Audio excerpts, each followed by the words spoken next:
Cool. All right, thanks for coming. Welcome to this talk about building scalable architecture. First of all, I'm really honored that all you guys are here to listen to me talk. I'm not sure if I'm truly worthy of all your time, but I'm going to do my best to make this meaningful for every one of you guys. So we have a little question and answer later on. So if you submit your questions, I'll do my best to answer them. So my name is Eric Yip, CTO and co-founder of Track Revenue. We're a company that's focused on building scalable architectures for the ad tech industry, which is why I believe I was invited here to talk to you all today. So I started Track Revenue about 4 years ago with my amazing team of PMs and engineers. Some of them are over here, so maybe go find them and bug them later. But some background about me. I graduated from UCSD in the early 2000s. I got my master's in graduates there. And then I have several patents in advertisement technology, GPS, and data collection. And most notably, the thing I'm probably most proud of recently is I got my AWS certification for a solutions architect. So for those of you guys who haven't checked that out, I actually highly recommend it. Even if you think you're a veteran in the space, like which I thought it was, but I actually still learned a bunch. So check it out. And you can have a cool logo too, like me. All right, real quick about Track Revenue, okay, I promise. So we're a performance marketing software company, and our mission really is to democratize machine learning for all of ad tech. And for those of you guys who don't know what performance marketing is, just think about the ads you see online. A software like mine or something like it is probably serving those ads to you. Or a better way to put it for my clients, like to tell them, we help our customers maximize the reach of their campaigns. Sounds much more political that way. But we're experts at delivering and developing several platforms, but all of them have several themes. Some of which is combining real-time analytics, fraud detection, machine learning, and even some core financial software that really powers this space. We are a global team, so our headquarters for tech is in San Francisco. I have a large sales office in Toronto as well. And then in Amsterdam, we have another sales office and some sales in Tel Aviv, South Korea, and some tech in China to just help me get worldwide coverage in different time zones. We're also proud to have some great partners that we're integrated with. And we do spend a lot of time with my sales team to really build a good reputation so that we're known in the marketplace and that we develop a trust in this advertisement area. Cool. So to just dive right into it, right? Building scalable architecture. I do believe this means something different for every single company, but for us, this quote really sums it up the best, which is 1 second of click delay literally means 7% of sales reduction across the board. And for some of my clients, which does pretty sizable amount of revenue, 7% does become a pretty big number. So it really is something at the forefront that me and my engineering team spend a lot of time thinking about, like how do we make this thing fast, right? How do we make it scale horizontally and vertically, and that is stable and there's no downtime. So although some of my examples and stories, and I'm gonna try to have as much stories as possible because I think that keeps it interesting, is geared towards ad tech. I believe that there's gonna be KPIs that's gonna be similar to what we use over here in Track Revenue that will probably be useful for you guys as well. So I'll try to make those parallels as much as I can throughout this talk. So I'm going to go over some of these points, so let's get started. Cool. All right, so speed of a click. So processing a single click is really vital in my business, but for those of you guys who have business in the cloud or do any sort of online transaction, it's probably equally important to you guys as well. And in general, externally speaking to people that is non-tech, this is probably the smallest unit of measurement that I have to deal with them. Like they usually think of things in terms of click speed. And even though I knew that early on, some of my early challenges was that I probably didn't think about it enough when we're designing a product to scale in production. Also, I probably relied a little too much, about to be honest with you guys, because we're all friends now, I probably rely a little too much on my initial proof of concept to drive my production environment instead of kind of designing it from scratch, or not designing it from scratch, but at least redesign it in a way that was accounting for scale. So if I had to do it all over again, I would probably go with a principle of scalability first design. And that doesn't necessarily mean like at the very beginning, hey, throw everything out the window, redesign it again. But really, when you're ready to go to production, take your proof of concept and think about, okay, if I were to go to scale, like what would I do now? And so some tips, right? The first really is adding monitoring early. And if you guys are here, I'm assuming you guys are doing something with AWS, so you're probably familiar with CloudWatch. But I'm actually talking about things a little bit lower level than that. I'm talking about like application level monitoring. So things that are specific to your business. So for instance, speed of a click, right? It's not about just the end-to-end time, round trip time of like, hey, when does a click go from here to here? But we break it down to, hey, how much time am I spending in looking up database? How much time am I spending in cache? How much time am I spending doing my machine learning algorithm, making those decisions? Because by the time we had to optimize, the speed, obviously tuning each of these parameters required a different kind of metric and different kind of approach to it. So add it early into your system so you're not kind of blindsided by these things. Another thing that we work heavily on is distributing our workload. Again, it sounds very simple, but things that we do, a pattern that we use really regularly in Track Revenue is putting things into our queue, such as like SQS or something like that. And then we have batch processor servers, like multiple that scale horizontally, that have consumers that pluck it off the queue. This way allows us to have kind of a stateless design in that system, but then also be able to scale horizontally as we're getting more things pushed through the queue. We can actually increase our throughput just pretty elegantly. Third is kind of incorporate caching into your design, again, early. I can't stress this enough, because this is something that I felt like was very, very inexpensive to do, and I wish I did earlier. Because depending on how you set your TTL on your documents, you're not actually spending that much time on storage in your cache. But by implementing the cache early in your design, you don't have to go in and like fill holes later and go, oh man, this part is really slow. How do I go ahead and add cache over here and here and here and here? By incorporating that early, you can build it into your framework so that all of your engineers that's building on top of that certain class or foundation already has that available to them. And later on, when you reach a certain scale, that's a piece that you can scale vertically very, very easily by just bumping up that tier, right? Suddenly you have more storage, more CPU, more throughput. Those are just very easy wins.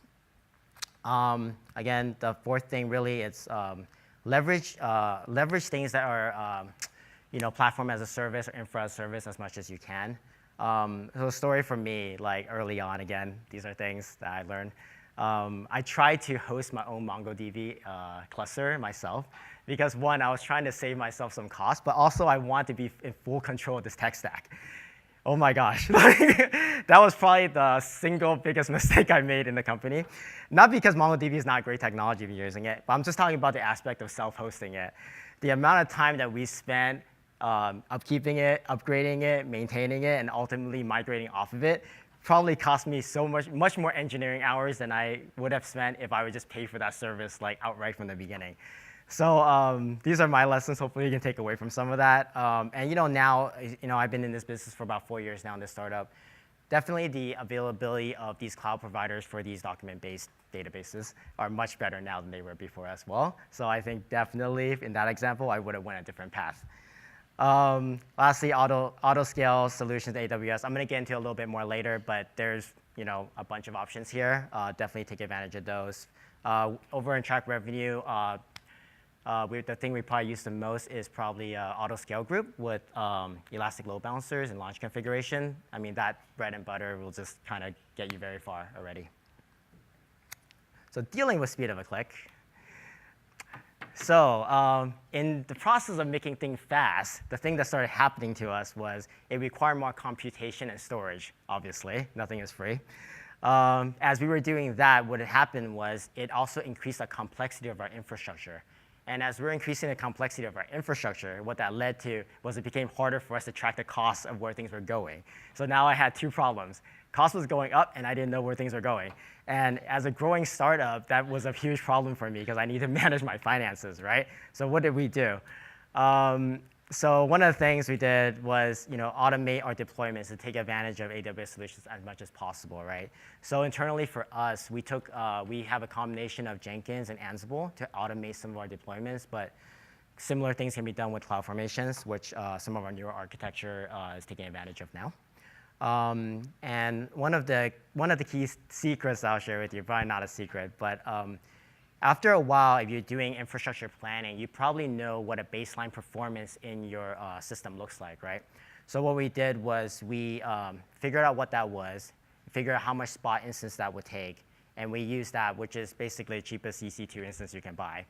Use that to hold kind of a baseline performance for us. And then in our load balancer, create auto scaling groups to hook that in with on-demand instances to deal with elasticity and peaks and valleys in our performance. So between those things, we're able to actually, for the most part, create a pretty predictable model in how much we spend month over month. And that actually kind of helped us in the long run too, and also to reduce costs by blending in the spot instances. Another thing we did was in order to track where the cost was going, we started using tagging quite extensively into our platform. So from there, I'm not talking about just tagging like, hey, are things production, development, or staging servers, but we got down to a level of tagging almost every single piece of item and which customers was using what. So actually, we can actually cross-section off, okay, customer A is spending this much money, here's our ROI, right? And that became pretty instrumental in this developing different cost model for our business. So like, if we were to move to a cost model from like a CPC to a CPA, like cost per acquisition kind of model, we can actually easily determine, okay, this is the kind of customer, and this is the kind of infrastructure it takes to facilitate this type of business model, right? So I highly recommend the tagging. But if I were, a pro tip, if I were to do it differently, I would probably now separate and this is what I've done with some of my new architecture, I would actually separate my infrastructure into different AWS accounts instead, because there are some limitations with tagging where you can't tag everything. So by having different accounts, you can really separate your usage scenario, and then with consolidated billing, you can still have everything roll up to kind of one account. So that's something that I started doing more recently. And reserve instances, spot instances, I touched on that a little bit, but reserve instances, I think, like AWS 101, right? But, ooh, I lost my slides. Okay, I'm back. All right, AWS 101, right? But the thing that I want to talk about here is I want to share with you my reservations with using reserve instances early on, not to just actually use it. So I think the thing that got me at the very beginning was like, oh man, I need to do reserve instance. I got to commit myself to 12 months of this. Who wants to commit to 12 months of anything? I don't even know where I'm eating lunch next week, right? So with reserve instances though, like especially with EC2, there is actually marketplaces. If you don't end up using what you need, you can actually, some EC2, you can sell it back. It'd be at a different price point, but you're not actually as committed as you think. Also, depending on type of reserve instances you buy, you can buy larger one and actually split them into two of like equal size, or you can actually combine them and create a bigger one as well. So you can kind of manage it a little bit like Lego blocks. Obviously, it does hold you down to some constraints. That's why you get the discount. But I don't think it's as locked as you think. So that's something to, hopefully something to think about. And another thing, the next thing for me that was kind of a interesting takeaway was printing your backups. This was something that was a hidden cost in my account that I didn't know was building slowly over periods of time. You should take some time, look at your snapshots, look at your EVS, and consider things like your TTL on your DynamoDB, and really think about how much data you're using. For us, like when I get into office every day, what I think about a lot, what is my working data set, right? Because that's what I think about. How much is my working data set? How much do I need in my Redshift? How much do I need in my RDS? But I'm rarely thinking about how much am I backing up. But these are the things that kind of creep up on you. And I actually, one day I found out that I was actually spending a significant amount of money on that. And I had one of my engineers start scripting things to prune backups I don't need, right? Little things you can do, I think it's actually pretty important. And the last thing, save the best for last, redesign your non-performant parts of your software over time. And I put this at the end because it's one of those things where it's easy to say you can do, but refactoring is always the last thing on all of our minds as we're building as fast as you can, right? So I'll just tell you my strategy for dealing with it. We do a lot of things in scale. Like I don't think about things in ones or hundred. I think about it in like 1,000, million, billions, right? So similarly with scaling and dealing with non-performant code, for us, we spent a lot of time optimizing our API layer because I know if I shave like 2 or 3% off the CPU there and that get replicated 1,000 times, like that's a win, easy. So I would think about that, and that actually goes into some of the monitoring thing I was talking about before. We're probably a little crazy with our monitoring.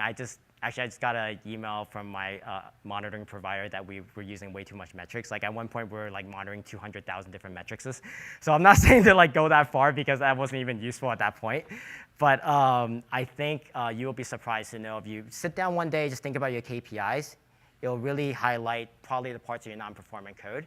And so you can focus on where you want to work on. Cool. So one of my favorite topics, dealing with legacy architecture. So I'm not expecting you guys to read this maze of things up here. This is really kind of a TLDR kind of example. But I really want to stress some things here. So over a period of time, so we've been doing track revenue for about 4 years now. And as much as I like to push my team to, hey, like optimize your code and things like that, inevitably, we have orphan pieces of software. We have features that people no longer use. We have all these weird things in the software, right? And I was trying to hold off migration as much as possible. But after a while, all that code debt became a liability in my business. Because when I needed to scale quickly, like I couldn't do it. So what do you do at that point, right? And to make matters worse, at the time, at the very beginning, we chose some poor partners and perhaps too many partners to integrate with. And all that added to the additional complexity and what we had to like lug around for years and years and years. So I think when to decide to upgrade your legacy architecture will probably be different for different companies and your use case and your development lifecycle. But for me, the decision point came down to, hey, like it was no longer viable for me to chug this thing along, and it made more sense just cut and move on, and in order for me to build for the future. So what I thought about is I needed a way to increase the number of clients I dealt with without increasing costs. That was one metric for me to think about. Another metric for me was, hey, like how do I increase my customer retention by building more features? And so I needed a new baseline to be able to support those kind of things. So 3 months later, came up with this, right? So a little more clean. So if you were to ask me about my migration efforts, I would point you to my account manager over there, David. But if you ask me how well it went, I probably would say it went really well. But not just because he's here, but because maybe a little bit. But because throughout this process, with any migration, you think about, can I map the services that I was using before to something that is better and newer and more flexible, more scalable, in this new platform? And so some of the things I judge by are, these items up here. And you think about response time between some of the architecture I told you about with the ELBs and things like that, and we're actually moving towards an architecture using ECS as well. We're able to get our response time to be better or the same as we were before in the previous architecture. And then we talk about scalability. So everything about my design right here allows me to scale both horizontally and vertically in almost every single layer of this architecture, from what's customer facing on what's externally facing on the ELB side, all the way to the backend processing side on the batch processors, and even on the data warehouse, data storage side in our database. And next thing really is redundancy. So everything we have here is durability is at its core. Failover, everything is here, and capacity planning. All this was all configured with CloudFormation. And so in terms of capacity planning, we know that with this, we had it in mind that we would be able to use this if we want to launch into different AWS accounts, like the cost tracking model I was telling before. It was possible, and we can actually do this like literally in half a day to spin up a completely new cluster of things. So this was at the forefront of be able to support additional clients very quickly. Cool. So enough about scaling technical. So the next thing to think about is this for me. Also for me at the very beginning was, scaling technology is one thing, right? But how do you run fast and scale this technology, but at the same time, really just scale your business? Because it's easy, I'm the CTO here. It's really easy for me to put on my CTO hat and tell my CEO, hey, you know what, forget you. I'm gonna just build this tech the best way I can and scale this technology. But then obviously that's not a good idea, right? So I was really forced at the very beginning to consider scaling my business just as well as I was scaling my technology. So I just want to share with you some of the ways I did to mitigate some of the downsides of forcing myself to scale technology quickly while being able to scale the business. First really is focus for me. Starting with that well-defined vision of what your product is and what it is not. Like, I really challenge myself, and I also equally challenge my co-founders to really ask me, like, hey, what is the problem you're solving for, and really, why does this matter? And actually, furthermore, why is this a game changer for you? I think you guys are all here in this room because you want to do something great. You want to do something that no one has done before. That's how you kind of change the world, right? So if it didn't really fit in those categories, just say no. Just like they taught you in high school, just say no, okay? But don't get distracted by these features or ideas that don't link essentially to the core of your product or the essence of what your company is about. It's really easy to go down that straight path. And the second thing for us that I did personally to mitigate some of the downside is that anticipation. Research the needs of your sales team. I have a co-founder. My co-founder is great. He's the best sales guy I know, and if he's watching this stream, he'll probably laugh. But he can pretty much sell you anything. He can sell you like a broken car if he really wanted to. Okay, he's the best. But because of that, he's also really great and really motivated at trying to convince me of things he needs because he thinks that's going to get the next contract, get the next deal. I'm sure you guys all have some sales friend that is kind of like the same way. I think what really helped my conversation with him is to not just focus on the why of like, hey, why is this important for you right now? But like, hey, like focus on the what are we doing this for kind of thing, So I always just question him back, hey, like, what are we doing this for? Sure, yeah, this is gonna get me this one client over here, but like, really, what is the end goal? Like, where is this client gonna take us to, right? And he's, with sales, like I think, because a lot of them talk really fast, but so they're really quick and like, hey, why don't you solve it like this? It's so easy. Just add a button over here. Oh yeah, isn't this really cool? Just make this database faster, And I think, depending on where you are in your development cycle, it's also really easy to go, okay, well, fine, let me just do that thing. But like, again, think about the what of what you're doing it for, because that's actually. I had my faults in that too. That's how I got to some of that legacy architecture I told you about that I had to move away from. So try to push back as much as you can and really think about what they need and anticipate and just build literally as concise and as just as laser pinpoint focus on what they need as much as possible. And the third for me that really helped me was kind of this agility in developing and dedicating yourself to some reactive development. Like, I don't know where you guys in your software lifecycle, right? Early stage, middle, production, like scale. But I think no matter where you are, when something bad may happen, right? You're about to release some big software. You're about to make a massive change in your platform. You should plan for that, right? And expect the unexpected, right? No matter how you guys do it, have release engineers on board, have 2 or 3 of them in line, right? Have PagerDuty set up. This really helped us to manage some of the unexpected things that happened when we were trying to upgrade ourselves and develop some of these technologies for scale that we didn't plan for ahead of time. Cool. So I think from the business end, that's about it. I think we allocate some time for some fireside chat with Joyjeet here. So I think we'll move on to that. Yeah. Thank you so cool. much, Eric. Can you guys hear me okay? Yep. It was awesome. Yeah, we are really Thank delighted you. to hear your opinion. Just a big round of applause for Eric. That was awesome. So we got a lot of questions. Again, my name is Joyjeet Banerjee. I'm a solutions architect with AWS. I'm working with AWS for almost 3 years right now, and I help all the AWS customers to architect the applications or whatever architecture, whatever workload they are going to deploy in AWS. So we already got a lot of questions, so I will just start with them.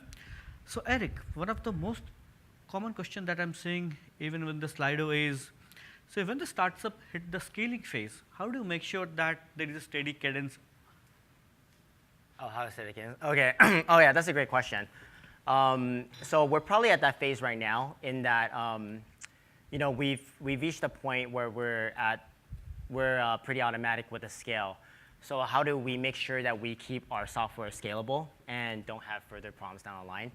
So I think at the forefront of it is we hold design reviews for a lot of our large features. And I really push my engineers and them to push each other on making sure that the designs that we come up with think about scale in mind. And it's not really just thinking about scale in terms of like literally hundreds or billions. I mean, think if there was an unlimited amount of traffic or source of data coming in, how can we scale both horizontally and vertically in your software? Another thing that I do is my PMs, I work with them to regularly monitor our AWS accounts. We have certain scripts and certain triggers in place to make sure that if there are anomalies that we bring them up with the engineering team to solve those. Yeah. One thing I often see, and this is a very common question that many startups often ask, is that when you have to choose between scaling up vertically versus scaling up horizontally, what should be the pros and cons? I mean, which approach should you use and why? Sure. I think there's okay. So I think I have a bit of a personal preference here. So I feel like the right approach for at least me is to scale horizontally first, because I think that's harder actually, to develop things that are stateless, to develop things that do not rely on each other and actually don't have a single point of failure is usually the harder design. So I usually, personally for me, I design things horizontally first and also push my team to do that, because scaling vertically, usually in the world of AWS and so on, is just really turning a switch, flipping a radio button, and suddenly you got more infrastructure, right? So I do think scaling horizontal first is probably what I would prefer to do. And also, right, once you start scaling, there is a point where you feel that, okay, I need to make some optimization as well as in my code, right? Mm-hmm. So what are some of the things that you normally do when you feel that, okay, it's the right time for me? What are some of the considerations you have to make those optimizations? So I don't know about you guys. I'm kind of a data freak. So like one of the things I do when I have I don't have that much free time at work. When I do, I'm literally on my graphs, those application-specific KPIs I was talking about, and really think about, hey, what can we tune here? I'm like, hey, is my cache miss rate a little higher than I thought? Is there something I can tune here? I go to my DynamoDB, look at my provision, like capacity, hey, like look at all the graphs in CloudWatch and go, hey, like can I extract a little bit more over here? But in terms of like the timing and when to do it, I always tell people do it as early as possible, because one of those things, like, I mean, for those coders out here, right? Performance only gets worse as you add more lines of code. So like if you start off in like a high bar, then it can only get worse from there. So you really push yourself to kind of write tight code at the beginning. And personally for me, I also come from an embedded development background where I don't have much memory and much CPU, so I always try to write compact software.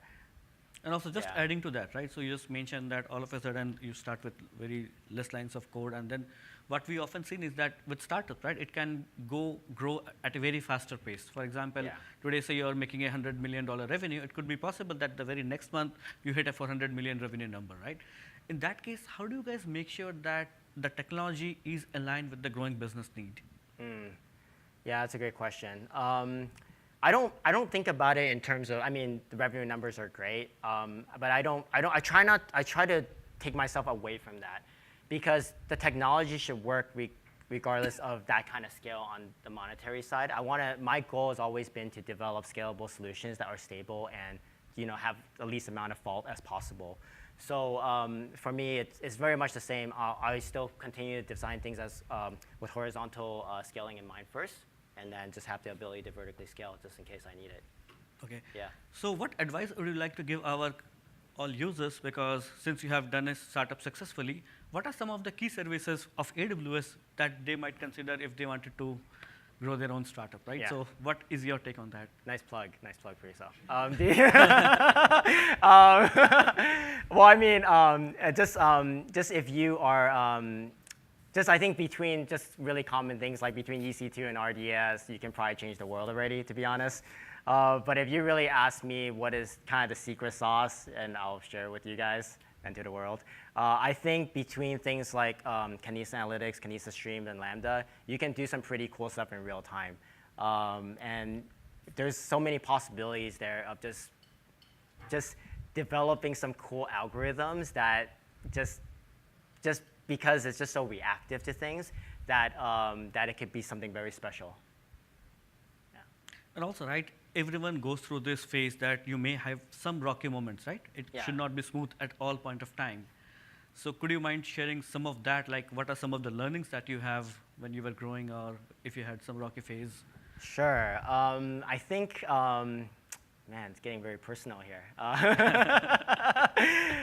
The rocky phases. I think for me, it's I learned a lot about myself through the process. I've worked at some very large companies before. I've even led some pretty large engineering teams.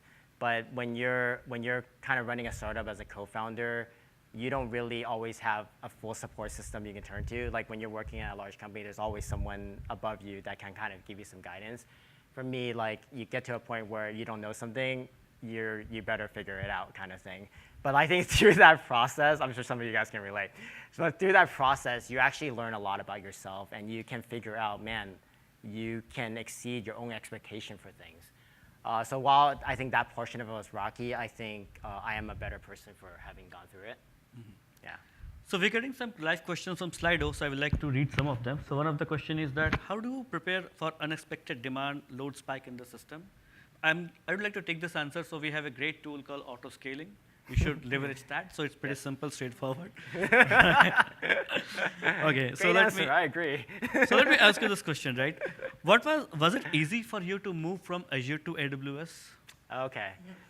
Oh, that's a great question. That's part of my migration slides, but I didn't throw Azure there in case you guys didn't notice. I think it was pretty straightforward. The amount of services that basically I can find a one-to-one mapping for most of the things I was using on Azure and on AWS. So moving the stuff was straightforward in terms of mapping the services. I did have to change some application logic code, obviously. But actually, after everything got moved, things were faster in some areas. So I got some unexpected positive benefit from the move. Yeah. Okay. We have not touched this topic yet. So what are some of the monitoring tools that you have implemented today? Okay. On this platform? On this platform, like internally? Yes. Yeah. So I use this service called Hosted Graphite. So it basically does like stats-D and collect-D kind of things. So in our application, we identify the KPIs that we want to monitor, and we actually add lines of code to increment counters and timers in our system then we have like these beautiful dashboards that one of my engineers makes, and then graphs all the stuff for us. So that's when I was talking about monitoring tools, I was talking about tools like that. Our competitors like Datadogs also does something very similar, and they also have a pretty cool product. Also, what about DR? So what's your DR strategy? Have you considered multiple region, multi-AZs, or how does the architecture look like when? Yeah, so on the RDS side, we just take care of multi-AZ just because it's a simple flip of a switch. We do some stuff with multi-region. So we do have stuff, because I have a lot of clients in Asia, so we actually have a cluster in Singapore, and then we actually shoot the data over to Firehose over in another region. So that's how we kind of move data back and forth between things. We have a few questions coming on MongoDB. Okay. So was it challenging for you to move MongoDB, or how was that journey? That was an interesting challenge. I think MongoDB is a great product. The challenge for me when I was talking about MongoDB earlier, to clarify, was really about the self-hosting that I had to do on it. That was probably something I wouldn't recommend for anyone that wants to keep all the hair and sanity. But other than that, moving over to a cloud solution, it was also like very straightforward. There was also some pretty good products for one-to-one mapping. Yeah. This is a very interesting question. So, and we have seen that happening with many other startups as well.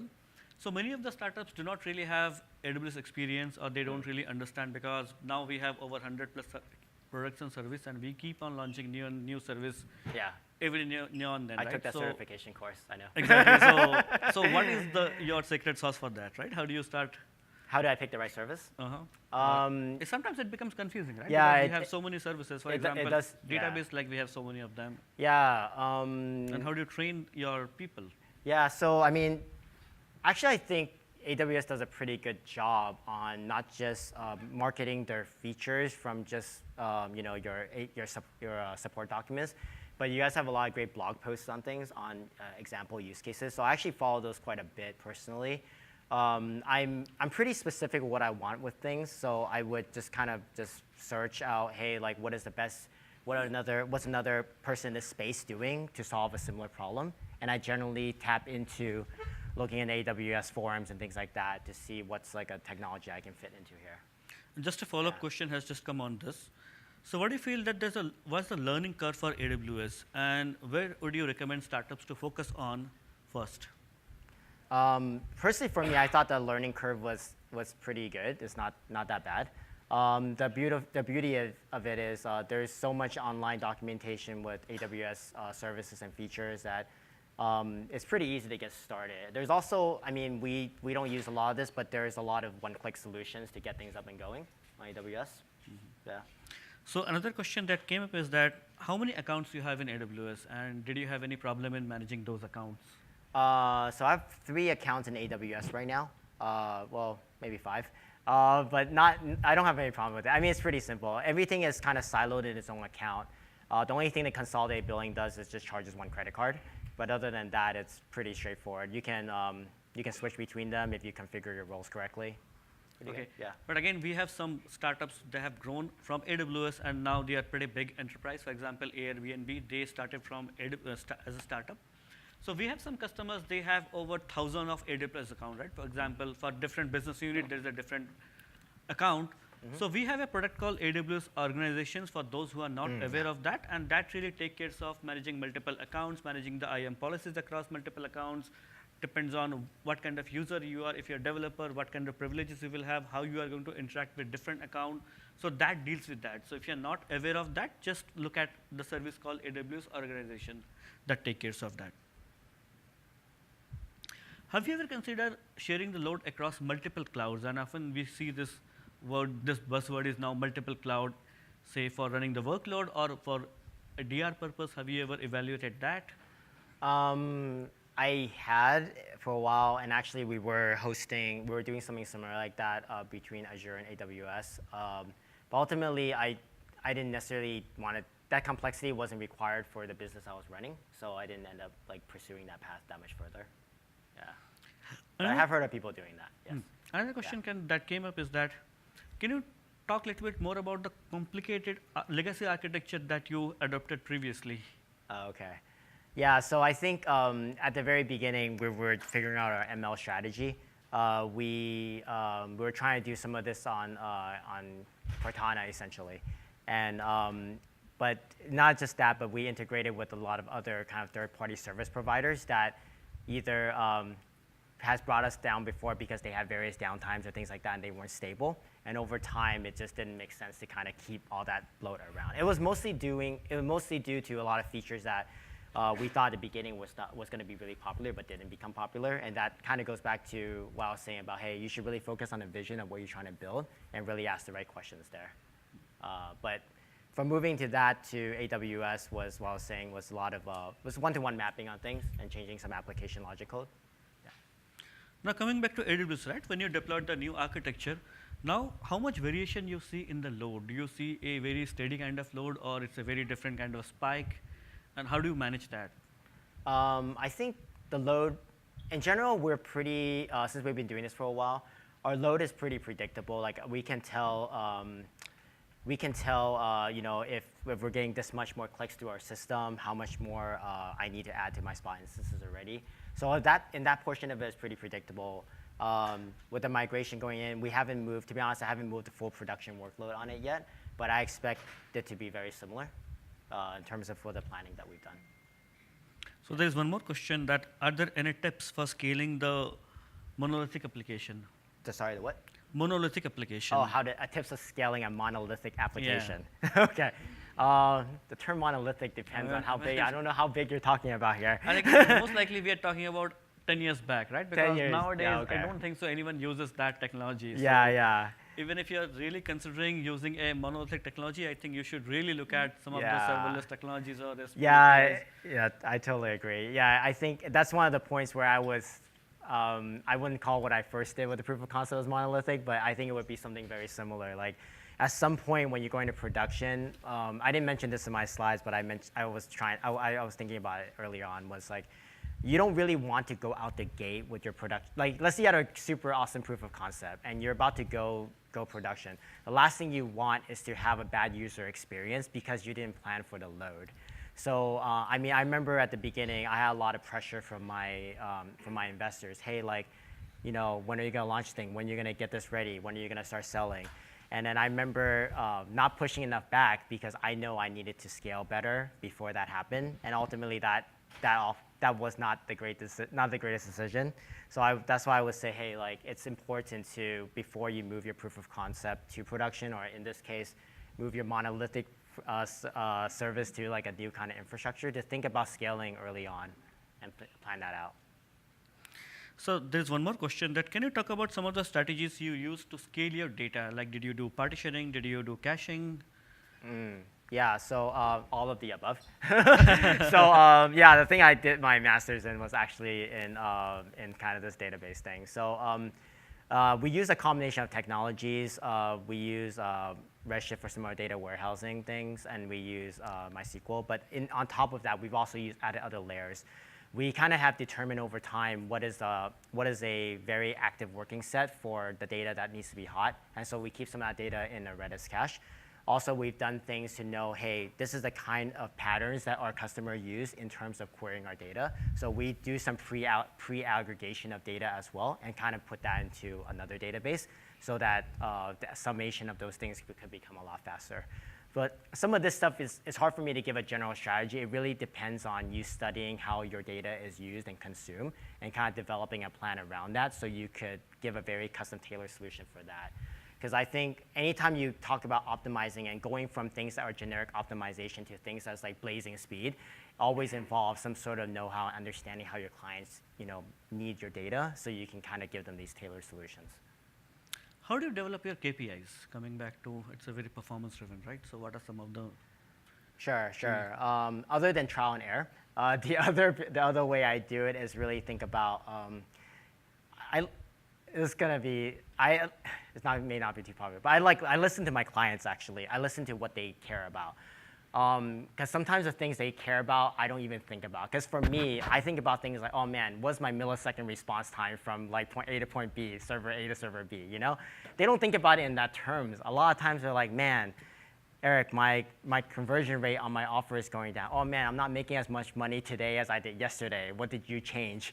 You know, and I have to take that and go, okay, well, maybe oh man, I know what happened. I added this layer over here and this increased your transaction time by like, you know, half a second, though that's probably why you lost, you know, you made less money today than yesterday. So from there, I take kind of input from them and I try to develop my own inspiration and bring KPIs out of that.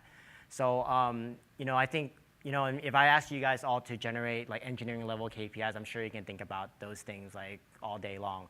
But I think sometimes the key nuggets of things that I found out that the greatest KPIs I had actually came from listening to some of the customers and what they had to say. So one more thing, right? We often see that architecture is something which is always evolving, because what happens is that you keep on adding new functionalities. You need to tweak the architecture a little bit, or you need to add some of the services, or you may have to scale the architecture. So how often do you re-architect or consider looking at the architecture one more time, or how do you have a process in that, or how often you work with developer to see that are we in an optimal state or can we make it even better? Yeah, that's always a great question.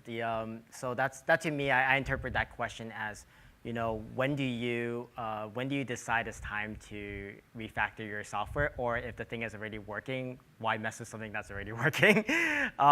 So I think for me personally, I'm not the kind of CTO that sees the newest shiniest technology and just go like run to it. Because I do have a business to maintain, I do have customers that I'm responsible for. But what I do to experiment with new technologies is I would generally try to create a new side project, or I would say, hey, this one part, this new feature, or this new idea, why don't we try this new thing? And if it is good, then I will try to bring it back more into my main product. Yeah. So security is one of the biggest concerns, right, for everyone, because you often see that data breaches or someone hacking to the servers. So how you are making sure that overall architecture or everything is secured? What are some of the tips you would like to give our users? Yeah, so when I think about security, I think about it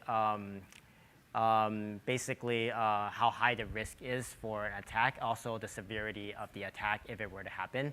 And so I always try to always address the things as high severity and high impact on the risk factor.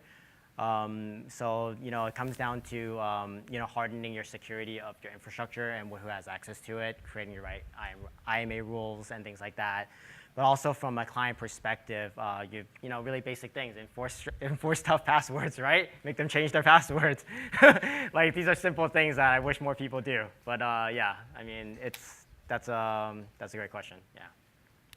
So we did not hear Dockers or containers, some keywords from your presentation. So are you not considering that? If yes, why Oh no, not? we definitely are considering that. Okay. Actually, it's an initiative that we're doing recently. Actually, the way that our software scales right now, we're still trying to find the right metric in terms of tuning it for how much storage or how much CPU we need to kind of figure out the right balance there.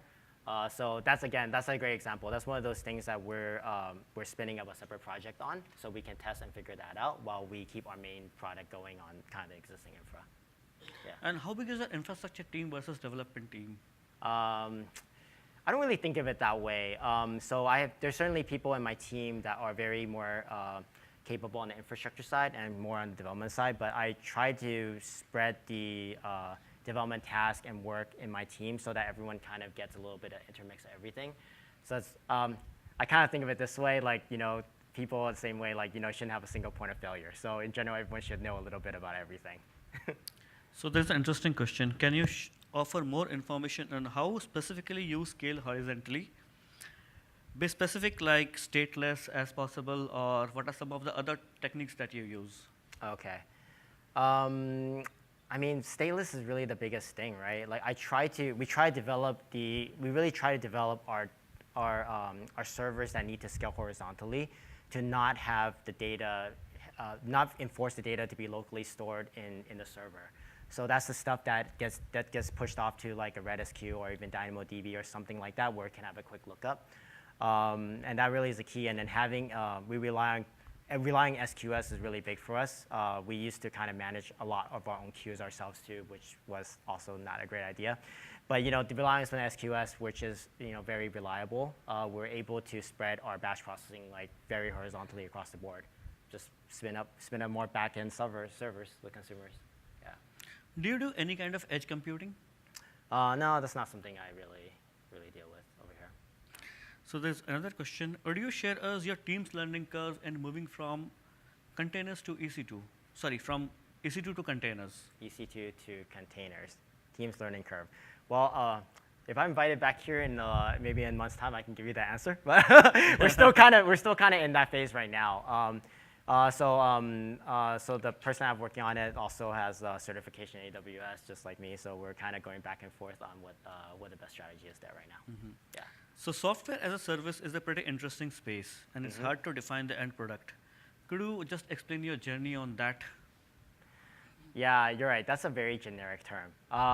Basically, everything that's a platform online is kind of a software as a service, right? So my journey on that is you got to. I think there's something I still kind of struggle with. Is I try to figure out if we're a B2B company or a B2C company sometimes when I think about SaaS. But then it's just like it's so intermixed. So my journey there really just consists of figuring out what my target clients were and target market was, and I do try to listen to my clients a lot, but figuring out what they need was kind of the rockiest part. But once you got to get that right, it becomes easier to kind of maintain that focus on what to build for your SaaS product. Yeah, just to follow up on that, right? You listen to clients very often. So now the question is, how do you balance between premature optimization versus getting the new features released as soon as possible? And that's even the common problem that we also have, sure, right? We keep on releasing new features. Yeah, I try to. It's kind of a floating number in my head, but I actually try to split it in a way where it's half-half. I know that sometimes doing the things like maintenance work or upgrading things is not necessarily the sexiest thing you can do, right? But it's required part of engineering. So I try to split up the team half-half, where half of it is developing new features and half of it is trying to build out infrastructure, build out scale. Yeah. Are you using any denial of service protection, any services on that particular aspect? We do have some things built into how we configure our Nginx servers and things like that, but nothing like a separate service. That hasn't really been like a risk in our products at this time, so not too much time spent on it. Okay, it's an interesting question. It's putting you on spot. Okay. Is AWS Solutions Architecture certification enough to do as a CTO? I don't know. I guess my team can answer that question for me. Well, I also have a lot of credentials if you want my resume. No, I mean, I'm sure. yeah, I'm just kidding. I think it definitely enhances it. I think just to be able to know what you have to play with, it's a lot. It probably helps you to kind of figure out what pieces to use. But I mean, having a technical degree, I have an engineering degree, definitely helps. Probably useful. It's a very generic question. Yeah, What that's funny. instance type did you use? Sorry, what? What instance type did you choose? Oh, instance type did I choose? Yeah, and why? Okay. I use a lot of instance type, but I would probably choose, I don't know, T2 largest, because I like to share my resources, and I think I'm kind of big. So what is the strategy after choosing instance type? Do you go for reserved instance immediately, or you try to wait till you know that this is the kind of instance is optimal, then you go for a reserve instance? So what Oh, how do I advice- go from to like an on-demand to reserve? Mm-hmm. Okay, yeah, that's a great question. I mean, that's probably part of capacity planning for me. I don't usually go right away. I usually kind of wait a quarter out first to make sure that the thing I planned and projected will actually materialize in what I think will happen. But like I said, if you're wrong, there's ways to get around that. But in general, I think I would wait 3 months or so. Yeah. Okay. Yeah. The next question is that what do you do for high availability and DR? Height, availability, and DR. To be honest, I don't really know how to answer that question. I'm not That's sure. perfectly Yeah, fine. Yeah. But again, those who are not really aware that we do have built HA solutions in all our offerings, right? So we have multi-AZ that even if you use multi-AZ architectures and you spin off 2 EC2 instance, you by default get HA if you choose to host one EC2 server in one AZ and other EC2 server in other AZ. Similarly, for all the services that we have, RDS or anything, you will see that HA is built on most of the services that we have, almost all the services that we have. And using multi-region, you can also extend HA to DR in your architecture.